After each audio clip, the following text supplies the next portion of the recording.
Hello friend, સ્વાગત છે તમારું મારી ગુજરાતી રસોઈ ટિપ્સ ચેનલમાં। તો આજે આપણે બનાવીશું વ્રત અને ઉપવાસમાં ખાઈ શકાય તેવો ફરાળી હાંડવો। તો આ હાંડવો તમે ઘરે ખૂબ ઓછા સમયની અંદર બનાવી શકો છો અને ખાવામાં પણ એકદમ સ્વાદિષ્ટ લાગતો હોય છે। તો ચાલો આપણે ફરાળી હાંડવો બનાવવાનું શરૂ કરીએ। તો ફરાળી હાંડવો બનાવવા માટે તમે અહીંયા જોઈ શકો છો, મેં 1 વાટકી મોરૈયો લીધો છે અને અડધી વાટકી આપણે સાબુદાણા લીધા છે। જો તમે વધારે ક્વોન્ટિટીમાં બનાવવા માંગતા હોય તો તમારે અહીંયા જેટલો તમે અહીંયા મોરૈયો લો છો એનાથી તમારે અડધા સાબુદાણા લેવાના છે। તો સૌથી પહેલાં આપણે સાબુદાણા અને મોરૈયાને એક મિક્સર જારની અંદર લઈ લઈશું। તો આપણે અહીંયા થોડું દરદરું રહે એ રીતે પીસવાનું છે, એકદમ ફાઇન પાવડર નથી બનાવવાનો। તો હવે આપણે ઢાંકણ બંધ કરી અને બધું સરસ પીસી લઈશું।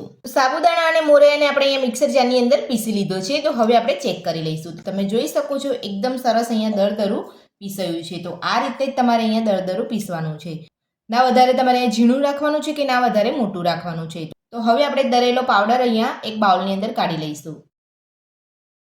તો સાબુદાણા અને મોરૈયાને પીસી લીધા પછી આપણે એક બાઉલની અંદર કાઢી લીધો છે, તે હવે આપણે તેને સાઈડ પર રાખી લઈશું। તો મેં અહીંયા એક બટાકો લીધો છે, તો હવે આપણે તેને છોડા સાથે છીણી લઈશું। તો આપણે છીણ અહીંયા ડાયરેક્ટ પાણીની અંદર જ પાડવાનું છે, આપણે કોરું છીણ નથી પાડવાનું। તો મેં એક બટાકાને એ છોડા સાથે પાણીની અંદર છીણી લીધો છે, તો હવે આપણે બધું છીણ કાઢી લઈશું। તો બટાકાના છીણને મેં પાણીની અંદરથી કાઢી લીધું છે, તો હવે આપણે બાઉલની અંદર એડ કરી દઈશું। તો મેં અહીંયા બટાકાનું છીણ લીધું છે। જો તમે ઉપવાસમાં દૂધી ખાતા હોય તો તમે દૂધી પણ લઈ શકો છો। તો હવે આપણે તેની અંદર 3 ચમચી જેટલું ખાટું દહીં ઉમેરીશું। તો 3 ચમચી દહીં ઉમેરી લીધા પછી હવે આપણે તેની અંદર 1 ચમચી આદુ મરચાંની પેસ્ટ ઉમેરીશું। સાથે જ આપણે સિંગદાણાનો ભૂકો ઉમેરીશું। તો મેં અહીંયા સિંગદાણાનો ભૂકો 3 ચમચી જેટલો લીધો છે। હવે આપણે શેકેલા જીરાનો પાવડર ઉમેરીશું। તો અહીંયા મેં અડધી ચમચી શેકેલા જીરાનો પાવડર લીધો છે। સ્વાદ પ્રમાણે સિંધવ મીઠું ઉમેરીશું। ઝીણા સમારેલા લીલા ધાણા ઉમેરીશું। તો હવે આપણે 1 ચમચી ખાંડ ઉમેરીશું। હવે આપણે બધું સરસ મિક્સ કરી લઈશું।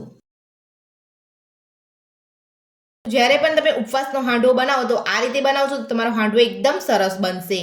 તો કોઈ પણ અહીંયા પીસવાની ઝંઝટ વગર યા તો તમારે અહીંયા ખીરું પલાળવાની ઝંઝટ વગર તમારો ઇન્સ્ટન્ટ હાંડવો બનીને તૈયાર થઈ જશે। તો બધું જ આપણે અહીંયા સરસ મિક્સ કરી લીધું છે। તો હવે આપણે તેની અંદર થોડું થોડું પાણી ઉમેરતા જઈ અને મિક્સ કરી લઈશું। તો તમારે અહીંયા સામટું પાણી નથી ઉમેરવાનું, આ રીતે તમારે થોડું થોડું પાણી ઉમેરતા જઈ અને મિક્સ કરવાનું છે।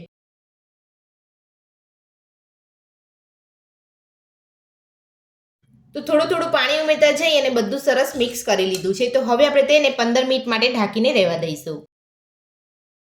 તો હાંડવાના ખીરાને અહીંયા ઢાંકે 15 મિનિટ જેટલો સમય થઈ ગયો છે। તો હવે આપણે ચેક કરી લઈશું। ખીરું આપણું એકદમ સરસ અહીંયા સેટ થઈ ગયું છે। તો હવે આપણે તેની અંદર 2 થી 3 ચપટી જેટલો બેકિંગ સોડા ઉમેરીશું। તો બેકિંગ સોડાની જગ્યા પર તમે અહીંયા ઈનો પણ લઈ શકો છો। તો હવે આપણે બધું સરસ મિક્સ કરી લઈશું। તો બેકિંગ સોડા ઉમેરીને આપણે અહીંયા બધું સરસ મિક્સ કરી લીધું છે। તો હવે આપણે આ ખીરામાંથી હાંડવો બનાવી લઈશું। તો હાંડવો બનાવવા માટે ગેસ ઉપર મેં અહીંયા એક પેન મૂક્યું છે। પેનની અંદર અહીંયા 2 ચમચી જેટલું તેલ ઉમેરીશું। તેલને ગરમ થવા દઈશું। તો આપણે અહીંયા તેલનું પ્રમાણ વધારે નથી રાખવાનું, આ રીતે અહીંયા 2 થી 3 ચમચી જેટલું તમારે તેલ ઉમેરવાનું છે। તો તેલ આપણું ગરમ થઈ ગયું છે। તો હવે આપણે તેની અંદર નાની અડધી ચમચી જેટલું જીરું ઉમેરીશું। સાથે જ મીઠા લીમડાના પાન ઉમેરીશું। 1 ચમચી જેટલા સફેદ તલ ઉમેરીશું।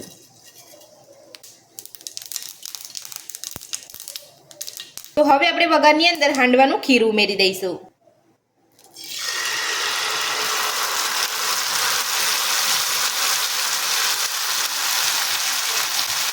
તો આ રીતે તમારે ખીરું ઉમેર્યા પછી 1 મિનિટ જેટલું થવા દેવાનું છે। ત્યારબાદ તમારે અહીંયા હાંડવાનો રાઉન્ડ શેપ આપી દેવાનો છે।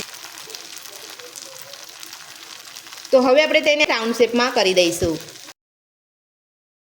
1 મિનિટ જેટલો સમય થાય ત્યારબાદ તમારે અહીંયા આ રીતે રાઉન્ડ શેપમાં કરી દેવાનો છે હાંડવાને।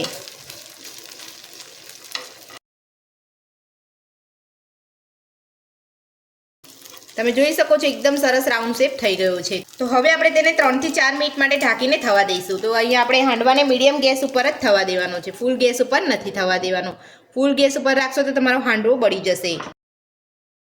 તો 3 થી 4 મિનિટ જેટલો સમય થઈ ગયો છે. તો હવે આપણે હાંડવાને ચેક કરી લઈશું.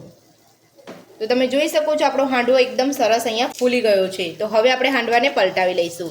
તો પલટાવતા પહેલાં આપણે ડાયરેક્ટ પલટાવી નથી લેવાનું. આપણે અહીંયા એક ડીશની અંદર લઈ અને થોડો વઘાર કરી લઈશું. ત્યારબાદ આપણે હાંડવાને પલટાવીશું.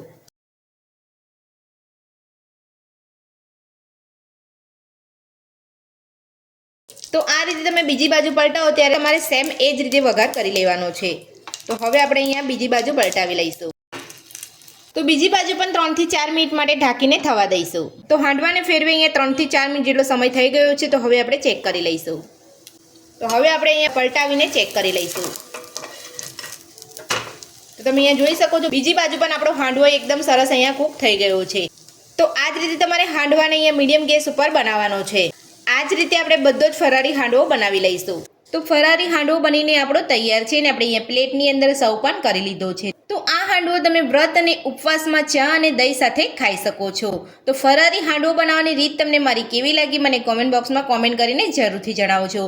અને મારી આ રીતે ઘરે બનાવવાનું એકવાર જરૂરથી ટ્રાય કરજો. તો ફરારી હાંડવો બનાવવાની રીત તમને મારી ગમી હોય તો વિડીયોને લાઇક કરજો, ચેનલને સબસ્ક્રાઇબ કરજો, તમારા મિત્રોને જરૂરથી શેર કરજો. Thank you.